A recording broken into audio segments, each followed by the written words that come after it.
এখানে শেয়ারহোল্ডার যারা আমাদের সাংবাদিক ভাইরা আছেন তাদের যেই ভূমিকা সেটা আমি অভিভূত।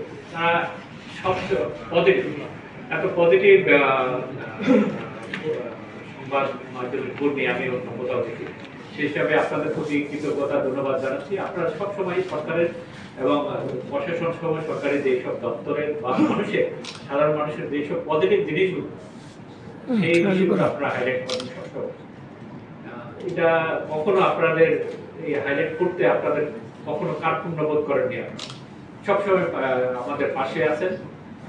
এখানে মূলত গণমাধ্যম বলতে অনেকগুলো বিষয় আছে, সংবাদপত্র, প্রিন্ট, ইলেকট্রনিক মিডিয়া, এখন সোশ্যাল মিডিয়া একটি বিষয় আছে, ইউটিউব আছে, সব কিছুই পেয়ে এখন আমরা গণমাধ্যম। কিন্তু এখানে তো আপনাদের চেয়ে ওই যে যারা সোশ্যাল মিডিয়া, ফেসবুক, তারপরে ইউটিউব করে যারা, সেখানেই আমাদের মূলত আজকের যে আমরা যে প্রেক্ষাপটটা নিয়ে আলোচনা করছি, আমরা যে গুজব, সেখান থেকে উৎপত্তি হচ্ছে। এখানে এমন ভাবে আপনি গেলে দেখবেন যে মনে হচ্ছে যেন একটা চ্যানেল আই বা প্রথম আলোকে এমন ভাবে একটা কপি করে দিয়ে দিচ্ছে, কিন্তু সাধারণ মানুষ, আমাদের ম্যাক্সিমাম যারা অডিয়েন্স, আমরা সবে অজ্ঞ।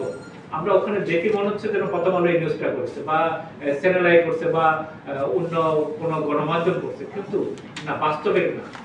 আপনি যদি কন্টেন্ট, আমরা যদি কন্টেন্টটা দেখি যে আসলে অথেন্টিক সোর্স কিনা, এটা আগে আমাদের যাচাই করতে হবে। যেমন আমরা অনেক ফেসবুকে গেলেই দেখা যাচ্ছে এমন হেডিং দিয়ে করে, যেমন বিভিন্ন আমাদের এখন ইউটিউবাররা আছে যে বিভিন্ন কন্টেন্ট আপলোড করে, কিন্তু তাদেরকে এমন কাটছাট করে এমনভাবে শিরোনাম দিয়ে প্রচার করে, দেখা যাচ্ছে যে মনে হয় ওটা সত্য, কিন্তু বাস্তবে ভিতরে ঢুকলে কিছু এখন